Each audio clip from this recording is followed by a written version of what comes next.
Bom, então supondo que você tenha assistido o primeiro vídeo, onde eu só coloquei na prática toda a construção desse suporte, e caso tenha se interessado a ponto de querer fazer um, esse vídeo será mais um falatório, então mostrando as peças, alguns comentários pertinentes e algumas dicas também bem importantes e algumas considerações finais sobre esse suporte de furadeira também. Então vamos começar pelo começo. Então eu vou começar pela base, que eu usei um perfil simples. O perfil simples que eu usei eu encontrei no ferro velho já cortado no tamanho, não pedi para cortar, foi por puro acaso que eu achei dessa forma.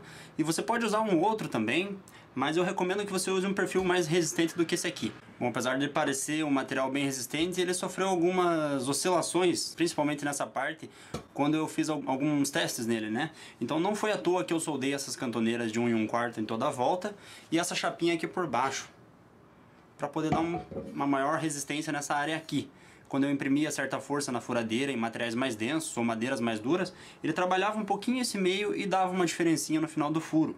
Então eu soldei essas cantoneiras aqui, também pelo fato de você colocar grampos que prendam as duas extremidades, e é bem importante que ele fique bem fixo, e você pode estar fixando também numa bancadinha destinada para ele, ou melhor assim, por ser um suporte portátil, poder movimentar, deixar ele simplesmente dessa forma, com abas para poder prender os grampos ou fazer furos até para parafusar na bancada. Bom, e partindo aqui para a coluna, então, eu usei um metalon 25-25 e cantoneiras de 5/8 por 1/8. Eu usei basicamente essas medidas, não foi por um acaso. Eu peguei aquelas tabelas que se baixam na internet de medidas de metalon e cantoneira e confrontei para quando se soldasse uma peça parecida com essa aqui, formando um cubo só das cantoneiras, a medida interna aqui fosse igual ou muito próxima à medida de um desses metalões. E o que eu cheguei foi nessa situação aqui. Cantoneira de 5/8 por 1/8, soldando dessa forma, a medida interna no espaço livre ficaria 25,4 milímetros. 25 milímetros do metalon sobrariam 0,40 milímetros, o que daria mais do que uma folga suficiente para que ele corresse livre. Bom, e como eu digo, isso na teoria seria uma coisa, na prática já foi outra. No vídeo mesmo eu precisei limar duas partes dessa aqui para que ele ficasse mais justo e corresse mais justo aqui no metalon e desse menos folga possível. E só tomando como base aqui, eu peguei o meu suporte antigo para mostrar que na primeira versão que eu fiz eu usei também cantoneiras de 5/8 por 1/8, porém eu tive que colocar aqui barras chatas de 3,16 nesse tubo aqui que é 40 por 40. Porém eu considero essa forma aqui uma forma mais complicada de se fazer, porque acertar bem certinho a solda de todas as partes iguais aqui e que fique com uma folga pequena em relação ao tubo é bem difícil, e ele ainda apresenta bastante folga. Bom, e fazendo dessa forma aqui, que eu fiz no caso, apenas alguns pingos ou pontos de solda são suficientes para segurar todo o conjunto. Ao fazer cordões aqui, o material ele sofre um superaquecimento e as moléculas do material trabalham, então pode ser que ele colhe no metalon e fique difícil de se tirar depois. Então até mesmo quando eu encosto o grampo para posicionar a peça, eu só dou um leve aperto, nada mais do que isso, só para encostar a peça e soldar, fazer os pingos, depois tirar e ele correr livre de boa. E até mesmo esse comprimento aqui, que foi 8 centímetros, foi por conta disso mesmo. Para que se fizesse um pouco maior, possivelmente ele empenaria depois de soldar das pontas, então eu preferi só 8 centímetros e funcionou tranquilo. Depois de ter feito dessa forma, acho que como, não sei se deu para entender no primeiro vídeo, mas depois de eu ter limado, ele ficou justo num lado e muito justo de outro. Sendo assim, eu determinei qual seria a frente e a parte de trás da coluna, e também determinei aqui com X para poder facilitar a visualização depois e ele pudesse correr tranquilo, virado para frente e virado para trás também. Porém, quando soldei esse braço aqui, eu precisei fazer uma solda mais trabalhada, alguns cordões, isso aqueceu novamente o metal e novamente ficou muito justo no metalon. Então, por eu ter feito apenas pingos, eu só dei uma lixadinha, tirei um pouco com a serrinha, posicionei novamente e dei um leve aperto com o sargento só para fixar na peça e dei os pingos novamente e ele correu livre novamente.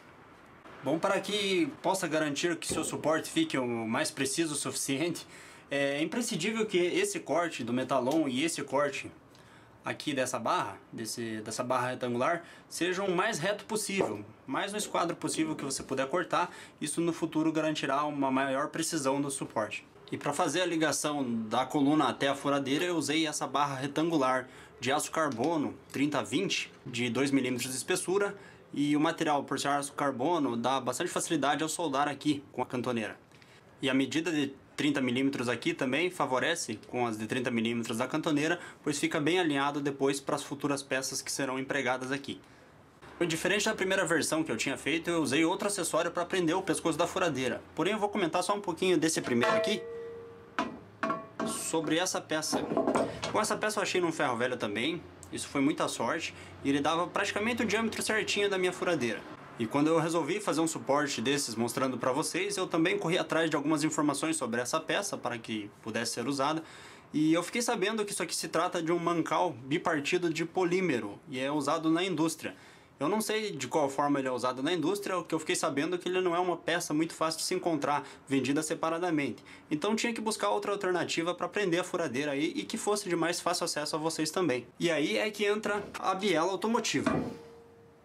Bem, novamente aqui também a ideia não é minha, usar a biela para prender o pescoço da furadeira. Buscando outras alternativas aqui mesmo no YouTube, eu cheguei no vídeo do camarada que eu vou citar agora, o Augusto PC, que eu vou deixar o link na descrição também do vídeo dele, onde ele usou uma biela dessas e um pistão também no conjunto todo para prender a furadeira dele para poder fazer diversos serviços. Assim como uma furadeira é bem versátil, o suporte também acaba se tornando, para lixar, furar, enfim. Bom, então falando um pouquinho sobre a biela, onde encontrar e que tipo comprar, eu sei que existem várias bielas dessa para diferentes tipos de automóveis.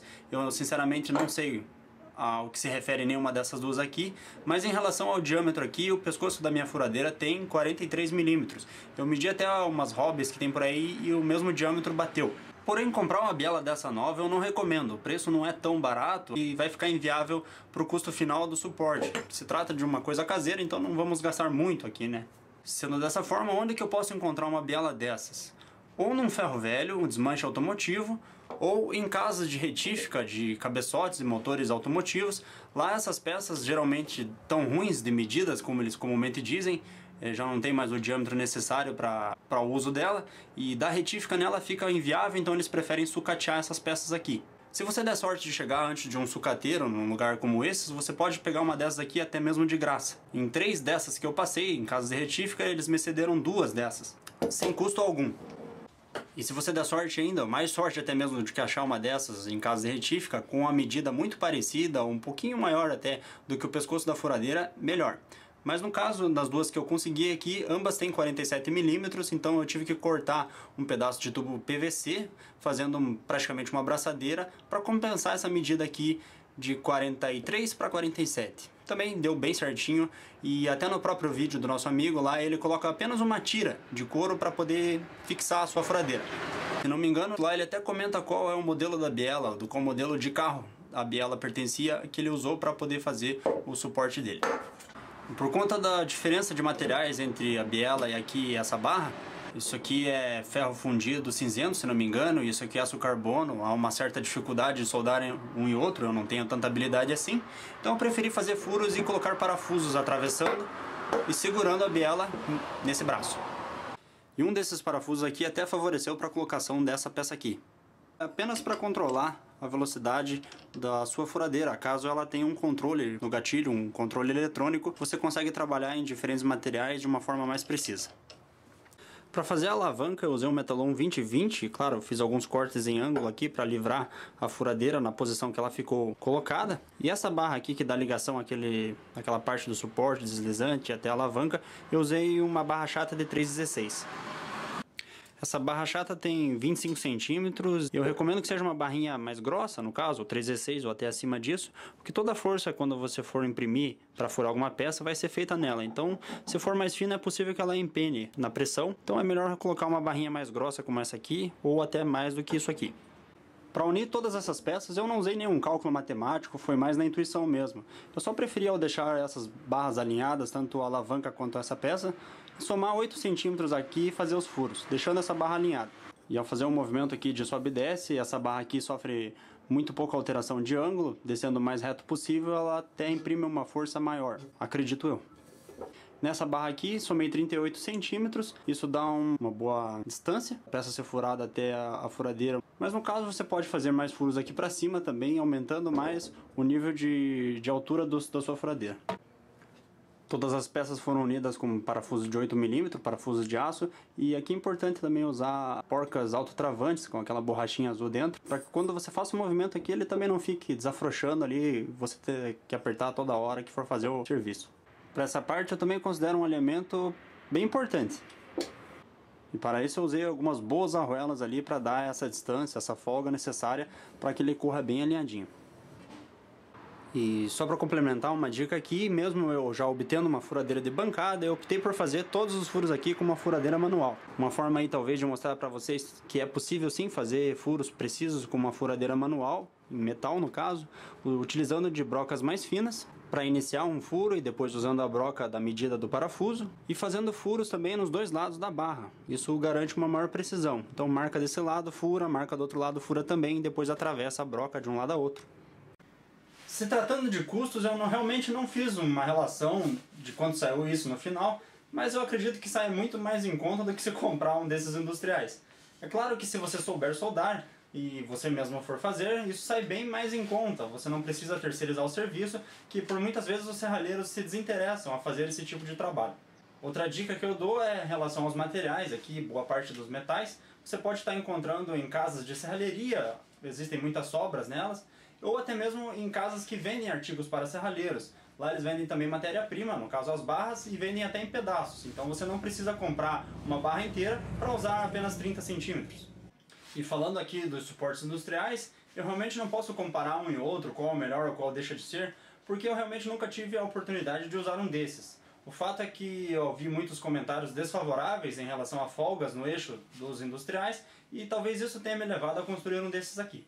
Apesar de ser caseiro, ele fura bem certinho e, como eu disse, até eu conseguir comprar uma furadeira de bancada, ele me ajudou em todos os furos que eu precisava de maior precisão até hoje. Então eu recomendo sim fazer um desses ou qualquer coisa parecida com o que você tem em mãos, porque é bem bacana mesmo. Então eu espero realmente que vocês tenham gostado do vídeo e que tenha ficado claro a forma com que eu fiz, porque me ajudou muito e eu gostaria muito que pudesse ajudar vocês também. E claro, eu queria agradecer a todos aqueles que assistiram até aqui, os 2 vídeos, têm assistido os vídeos que eu tenho feito e têm se inscrito no meu canal e dado joinha também. Isso tem sido muito bacana, eu fico realmente muito contente. E por mais que eu não faça vídeos com tanta frequência, eu vou estar tentando sempre trazer alguma coisa nova ou alguma coisa que eu tenho aqui na minha pequena oficina hobby. Eu estou tentando filmar e trazer para vocês aí de uma melhor forma possível. Valeu, gente, eu realmente agradeço a vocês, então ficamos até os próximos vídeos.